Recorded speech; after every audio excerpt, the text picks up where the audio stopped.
Good morning class. Good morning sir. Class 12th chemistry next lecture. आज हम लोग देखेंगे कल क्या क्या पढ़ लिए थे।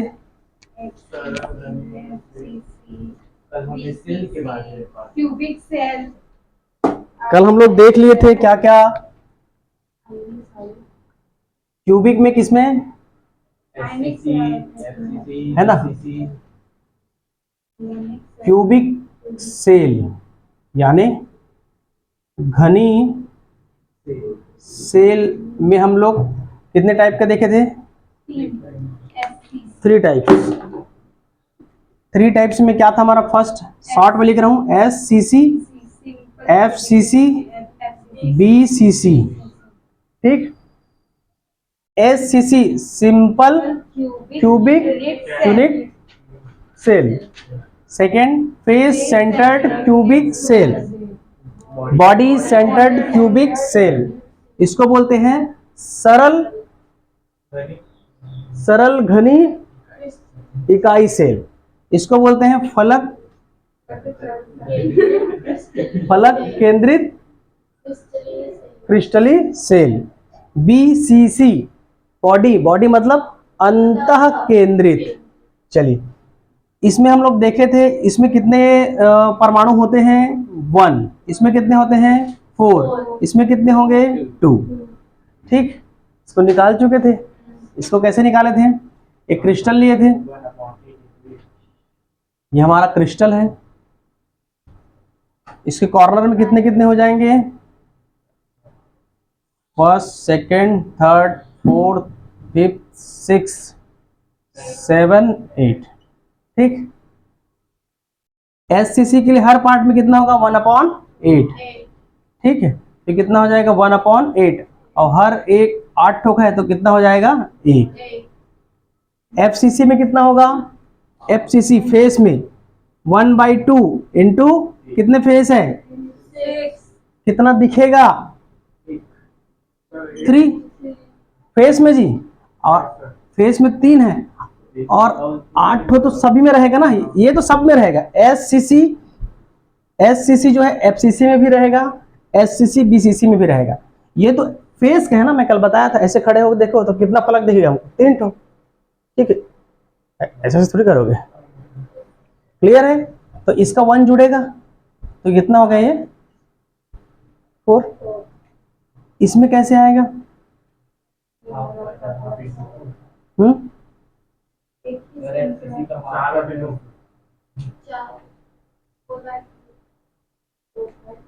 अरे गधो 1 2 3 4 5 6 7 8 कितना है 1/8 इंटू 8 प्लस। अब भाई इसके बॉडी में क्या होता है, इसके सेंटर में है और तो सभी फलक सबको दिखेगा, इसका तो 1 काउंट करना है ना, तो कितना होगा इसका 1 + 1 = 2। ये समझ पाए कि नहीं पाए रे भाई। बॉडी का तो अंतः केंद्रित का सेंटर में तो सबको दिखाई देगा ना, सबको दिखाई देगा कि नहीं देगा, उसको तो 1 काउंट ही करना है। ठीक है, उसमें कोई डिवाइड नहीं होगा। और 1/8 तो सब परमाणु के साथ एक कितना भाग पाएगा 1/8 इंटू 8 8 हो गया तो 8 से गुना करेंगे। क्लियर हुआ यहां तक। कल का एक क्वेश्चन इसमें बनाते हैं। एक सॉलिड लेते हैं, सॉलिड। ठीक है, एक सॉलिड लेते हैं, इसके अंदर 200 परमाणु हैं। कितने एटम है 200 एटम है। ठीक, कितने एटम है हमारे पास 200 एटम। क्वेश्चन है ना ये, कोई ठोस लिए जिसके अंदर 200 परमाणु हैं, कोई ठोस लिए जिसके अंदर कितने हैं 200। अच्छा, क्वेश्चन में एक चीज ध्यान रखना, जो भी चीज देगा, ठीक है, जो भी देगा उसका क्या करेगा, FCC है कि BCC है कि SCC है, इसको वो क्लियर करेगा। मान के चलो ये FCC वाला है तो आप समझ जाना इसमें कितने हैं परमाणु हैं। ठीक है, FCC के लिए बात करेंगे तो कितने परमाणु हैं 4 है। यहां तक क्लियर है। अब इसमें हम लोग कितने घनी सेल है इसको निकालना है। ठीक है, कितने क्यूबिक सेल की संख्या को निकालना है। क्यूबिक सेल घनी सेल की संख्या को निकालना है, तो कैसे निकालोगे? कैसे निकालोगे? अब राशि बनाएगी। फिर अलग क्वेश्चन है। सॉलिड दिया हुआ है, एक सॉलिड के अंदर कितने एटम प्रेजेंट है? 200। अब ये सॉलिड कैसा है? FCC। FCC में बिना बोले कितना? 4 परमाणु ही हम लोग काउंट करेंगे उसमें।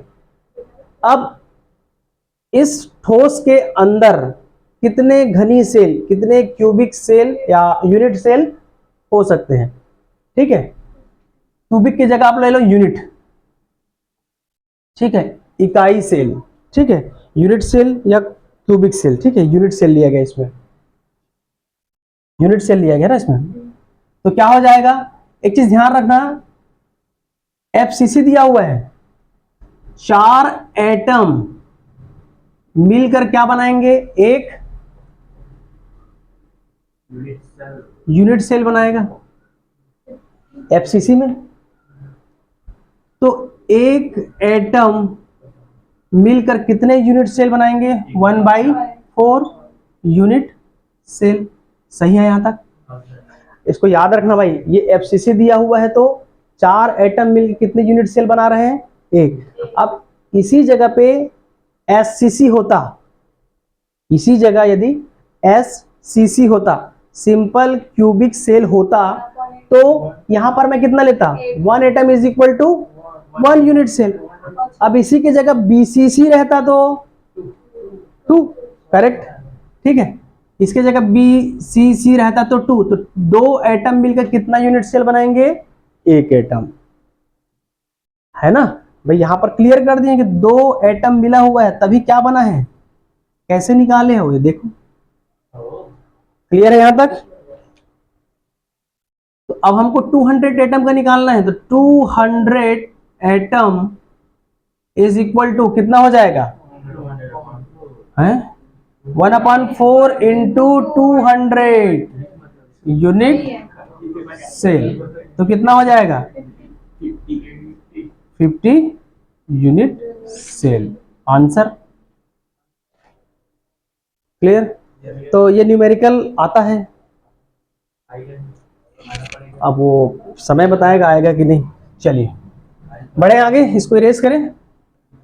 चलिए, आज का हमारा टॉपिक है सॉलिड। तो देख लिए, सॉलिड के 2 टाइप्स भी देख लिए, क्रिस्टली के 4 टाइप्स भी देख लिए, उसमें आयनिक का भी देख लिए।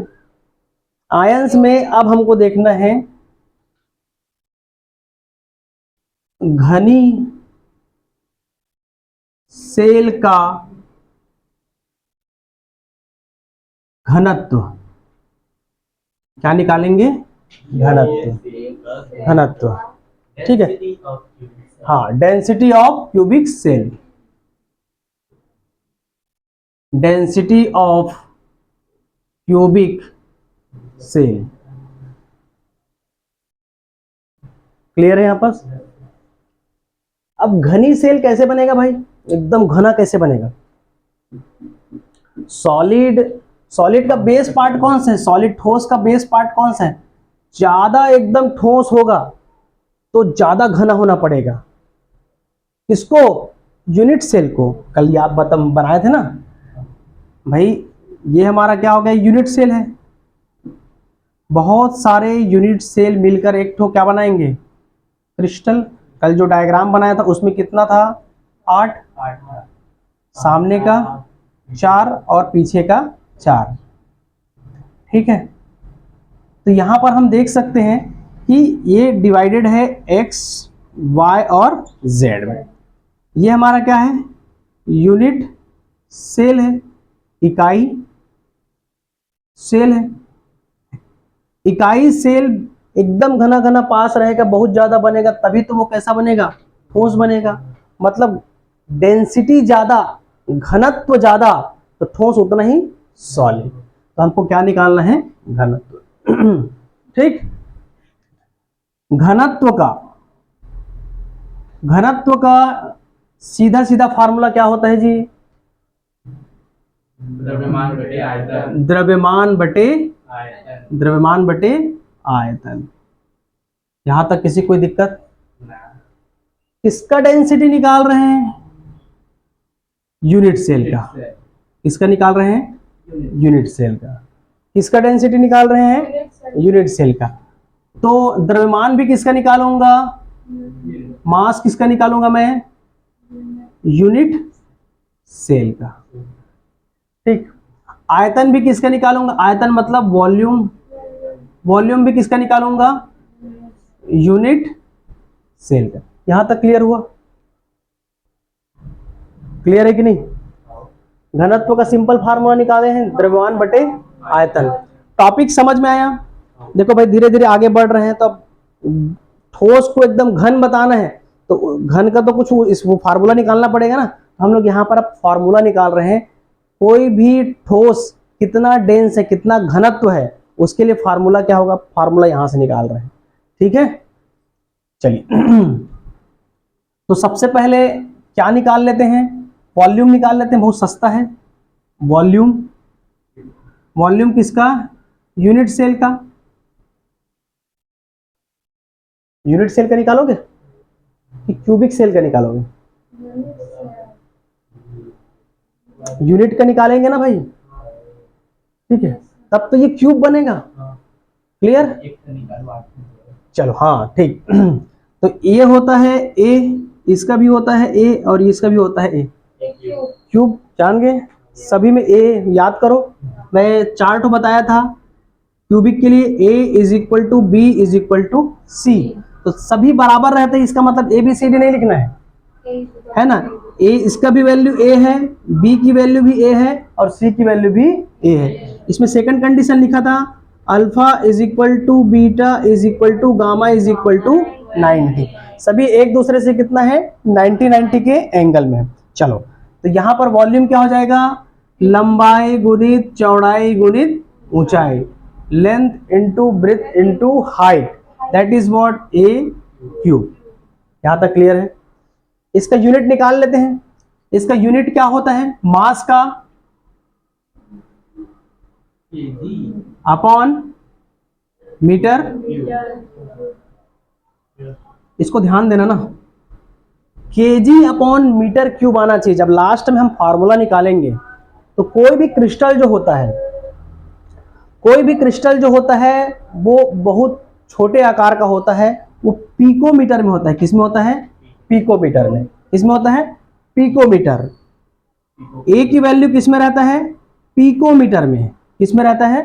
पिकोमीटर। पिकोमीटर जैसे ही दिया रहेगा तो उसको किसमें चेंज करोगे? किसमें चेंज करोगे जी? मीटर में। ये मीटर है ना, मीटर में चेंज करेंगे। तो एक सिंपल चीज ध्यान रखना, 1 picometre is equal to 10⁻⁻10 centimetre.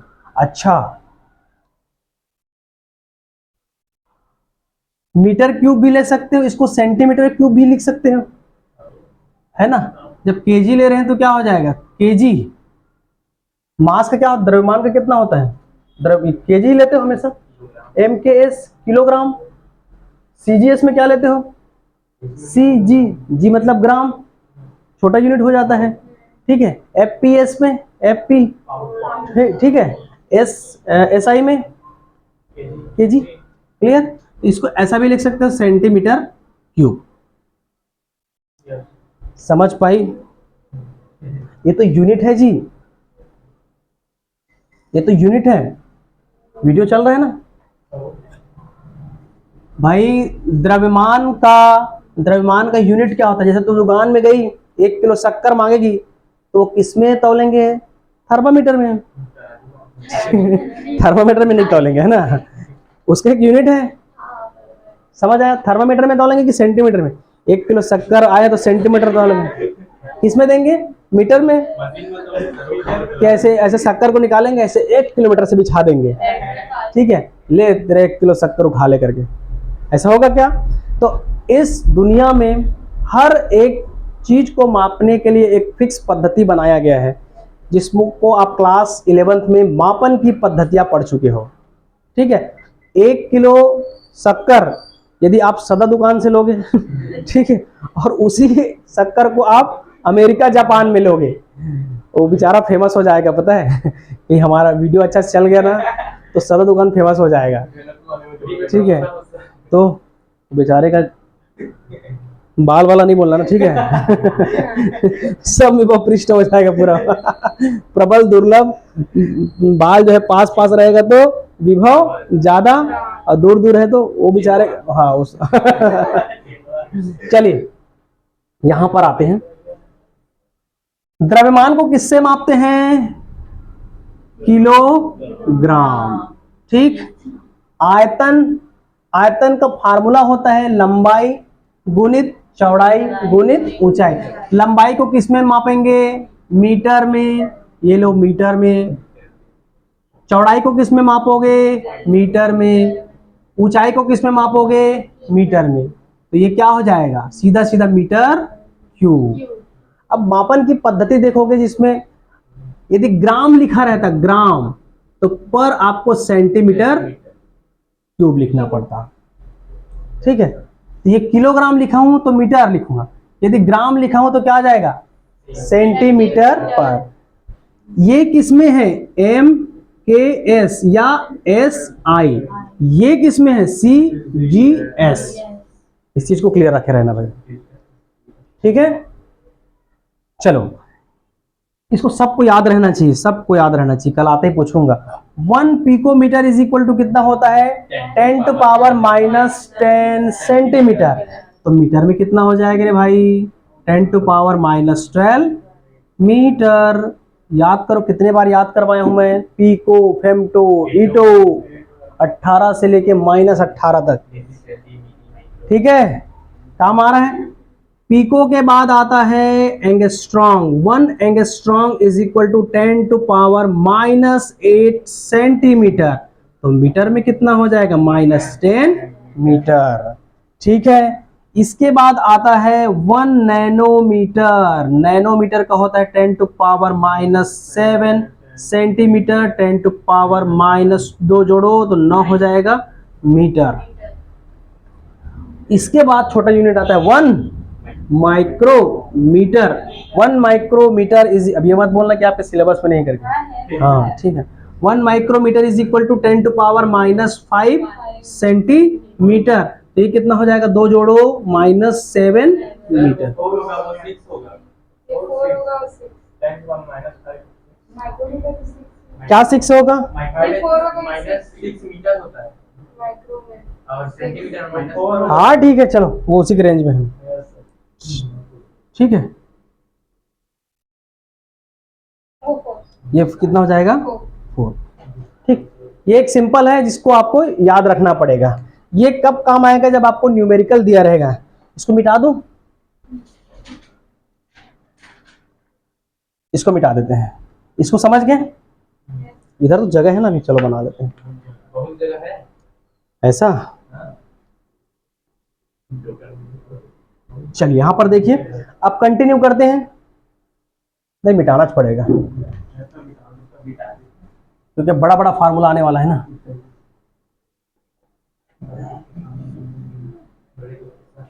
चलिए यहां पर अब क्या निकाल लिए थे? डेंसिटी किसका?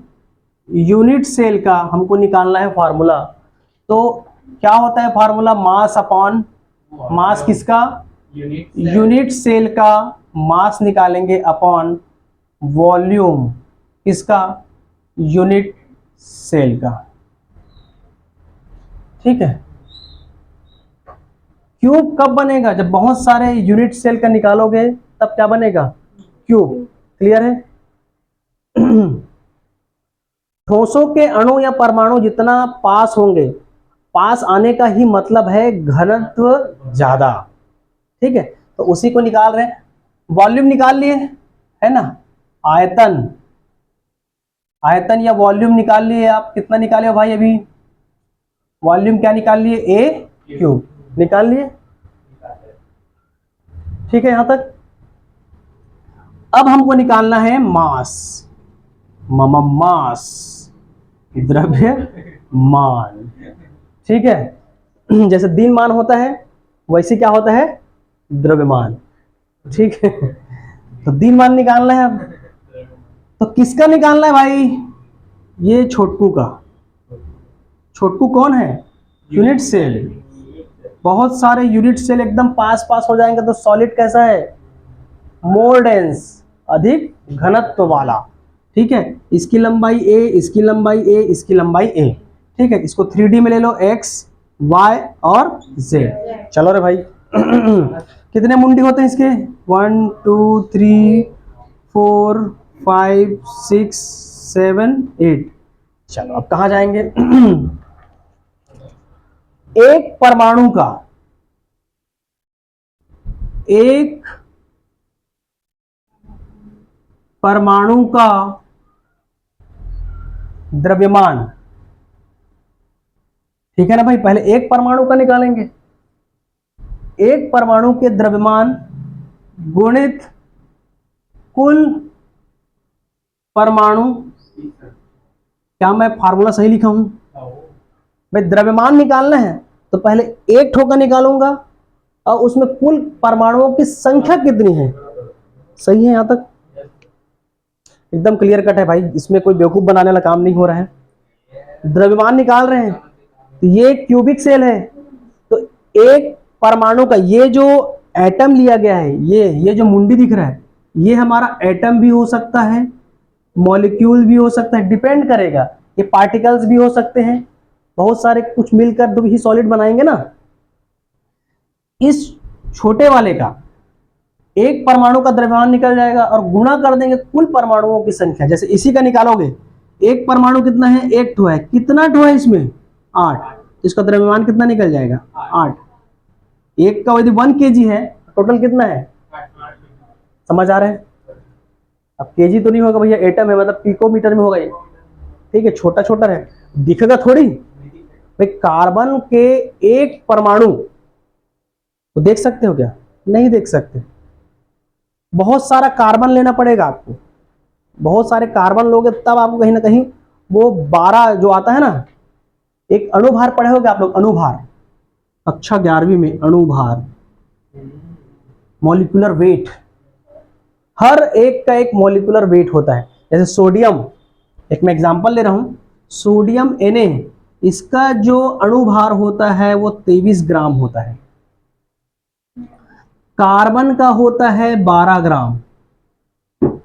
ठीक है, तो इसका ये मतलब नहीं है कि वो एक ठो का मतलब 12 ग्राम है। बहुत सारे कार्बन आएंगे तब उसका मतलब क्या है? 12। भले इसका एटॉमिक नंबर कितना होता है? 6, 6 दूनी 12। मास ही हमारा क्या हो गया? अणु भार, मॉलिक्यूलर वेट। देखो यहां बहुत केमिस्ट्री में अणुभार, जितने भी पीरियोडिक टेबल में हमारे एलिमेंट्स है उसका सबका अणुभार याद होना चाहिए, मॉलिक्यूलर वेट याद होना चाहिए। कई बार क्वेश्चन में तो दिया रहता है और नहीं दिया रहेगा तो कैसे करोगे? याद करके रखे रहना, जो बेसिक बेसिक है उसको। ठीक है, और नहीं बनेगा तो उसका डबल कर देना, मास का डबल नहीं, एटम का, एटॉमिक नंबर का, परमाणु क्रमांक या संख्या को 2 गुना कर देना, उसी के आसपास 1 या 2 आगे पीछे रहता है। चलिए अब क्या निकालेंगे? एक परमाणु का द्रव्यमान निकालेंगे। कैसे निकालेंगे एक परमाणु का द्रव्यमान? और कुल परमाणु का द्रव्यमान कैसे निकलेगा जी? सोचो। अच्छा, एक परमाणु का द्रव्यमान कैसे निकलेगा? एक परमाणु का, तो इसको क्या करेंगे? अणुभार बटे आप वो पढ़े होगे N0, एवोगैड्रो, एवोगैड्रो संख्या। ठीक है, इनटू कुल परमाणु की संख्या। ठीक है, क्या हो जाएगा? Molecular weight upon, Avogadro number को N0 से लिखा जाता है, क्लास 11 पढ़े हो। ठीक, into total number of atoms, इसको लिखा जाता है किससे? Z से। ठीक, कोई दिक्कत यहां तक? बन जाएगा। इधर देखो, और ये क्या निकल गया हमारा, द्रव्यमान निकल गया। द्रव्यमान क्या निकला, एक बार साफ सुथरा और लिख लेते हैं बढ़िया, द्रव्यमान यानी मास। मास क्या क्या निकला भाई हमारा, अनुभार। अच्छा ये फार्मूला आपको पता होना चाहिए ना, कैसे आया। एक परमाणु के अंदर जब आप अंदर जाओगे तो इस टाइप से आपको देखने मिलेगा। जैसे सोडियम, अभी मैं एग्जांपल लिया था, सोडियम कितना होता है अणुभार, 23 ग्राम। ठीक है, तो अणुभार बटे एवोगैड्रो संख्या, अणुभार बटे एवोगैड्रो संख्या, मतलब एक सोडियम का यदि निकाल रहे हो तो इस एवोगैड्रो नंबर को आप डिवाइड करोगे किससे, एवोगैड्रो नंबर से, तब हमको क्या निकलेगा, एक परमाणु का द्रव्यमान निकलेगा। एक परमाणु के द्रव्यमान को निकालने के लिए कैसे करते हैं, अणुभार से या अणुभार को डिवाइड किया जाता है किससे, एवोगैड्रो नंबर से, एवोगैड्रो नंबर से। तो एवोगैड्रो नंबर कितना होता है, 23 बटे 6.022 इंटू 10 टू पावर -23। ठीक है, माइनस होता है कि प्लस होता है, हाँ माइनस होगा कि प्लस होगा,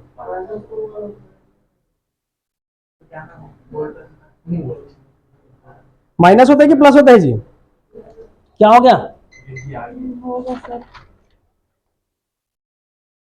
प्लस होता है। सर छुट्टी कितने दिन? बस हो जाएगा 10 मिनट में, क्या हो गया, 10 मिनट में छोड़ रहा हूं ना।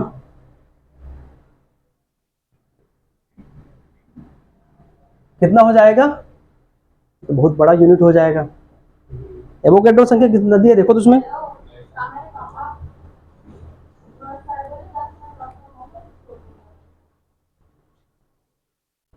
ठीक है प्लस में दिया हुआ है। चलिए आगे बढ़ते हैं, इधर देखो,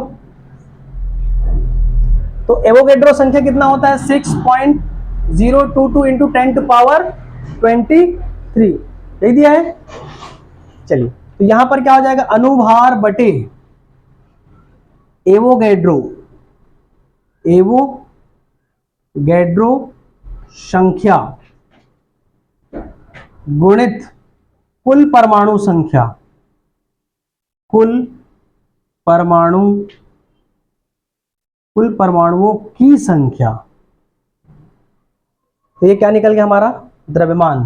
हिंदी इंग्लिश में लिख दूं, mass is equal to molecular weight upon Avogadro number into total number of atoms. Clear. चलिए फार्मूला में रखिए, क्या होता है डेंसिटी का, डी यूनिट सेल का निकाल रहे हो डेंसिटी, यूनिट सेल का क्या आ जाएगा हमारा, अणुभार बटे एवोगैड्रो संख्या इनटू कुल परमाणुओं की संख्या, कुल परमाणुओं की संख्या, यहां पर कुल परमाणु बस लिख दिया हूं, नीचे में कुल परमाणुओं की संख्या बटे, चलो क्या आएगा बताइए, वॉल्यूम, आयतन। क्या लिख सकता हूं यहां पर, आयतन। यहां तक करेक्ट है, ठीक।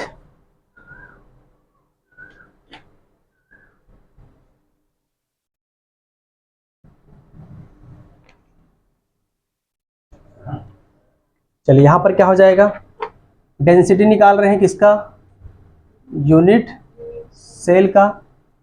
तो मैं डायरेक्ट उसमें लिख दूं नोटेशन में, अणुभार को क्या लिखते हैं हम लोग, मॉलिक्यूलर वेट अपॉन एवोगैड्रो को N0, ठीक है। मॉलिक्यूलर के साथ कौन है मल्टीपल में, कुल परमाणुओं की संख्या क्या लिखते हैं हम लोग, Z, ठीक है। आयतन को क्या लिखेंगे, V, V लिखो या A क्यूब भी लिखो, अभी तो हम लोग A क्यूब निकाले फिलहाल, तो V तो बाद में है, A क्यूब निकाले हो। तो this is the formula of density of cubic cell, ठीक है। ये फार्मूला से एक क्वेश्चन हर बार आया है, ठीक। तो सीधा सीधा क्या रहेगा, आपको क्या क्या पता है, ये तो पता हो गया, ठीक है, ये भी पता रहेगा, 2 वैल्यू आपको दिया रहेगा। इसकी वैल्यू मॉलिक्यूलर वेट सबका पता है, सभी एटम का या तो ब्रैकेट में दिया रहेगा या तो आपको याद करना पड़ेगा। Avogadro number 6.022 into 10⁻²3। जब न्यूमेरिकल सॉल्व करोगे ना तो 6 इंटू 10⁻23 ले लेना सीधा। तो 0.22 लोगे ना तो थोड़ा सा कैलकुलेशन उलझेगा। इससे अच्छा उसको हटा के बताना मत किसी को कि उसको हटाएं करके, आप 6 इंटू 10⁻23 से ही कैलकुलेशन लोगे और आंसर जो आएगा आपका क्या आ जाएगा उसी में दिखाना। कंटिन्यू लिखते लिखते रहना, लेकिन आंसर जो आएगा वो कितने में आएगा, 6 इंटू 10⁻23। ठीक है। अच्छा, अभी मैं थोड़ी देर पहले इसका यूनिट सेल की बात किया हूं। ये यदि हमारा पिकोमीटर में है, पिकोमीटर में है, ठीक है, पिकोमीटर में है, तो इसको डिवाइड करेंगे तो कितना आ जाएगा, 10⁻−30 से, 10⁻−30 से आपको वो गुणा करना पड़ेगा। ठीक है, कैसे 10⁻−30 समझे कि नहीं समझे। N0 इंटू ए, एक पिकोमीटर की वैल्यू दिया हुआ है ए, ठीक है, तो पिको को किस में चेंज करोगे, मान लो मीटर में चेंज करोगे, मीटर में या सेंटीमीटर में, सेंटीमीटर में चेंज करोगे कितना आएगा, -10, -10 लिखोगे तो किस में आएगा, ये सेंटीमीटर क्यूब। तो ये कितना हो जाएगा, सेंटीमीटर 10 दिया 30, आया समझ में। तो ये कितना हो जाएगा, m into Z upon N0 into ये कितना हो जाएगा, a किस में रहेगा, 10⁻−30, और ऊपर जो यूनिट रहेगा वो हमारा ग्राम में, नीचे में जो यूनिट रहेगा वो सेंटीमीटर। करेक्ट। तो इसको याद रखे रहना, -30 के मल्टीपल में कैसे होगा, ये देख भाई, a क्यूब है तो a क्यूब है, पिकोमीटर में है, पिको को किस में चेंज किए, सेंटीमीटर में। अब इसी को मैं मीटर में किया रहता तो 2 और बढ़ता, 12 दूनी 24, 12 तिया 36, तो वो कितने का मल्टीपल में होगा, 10⁻−36।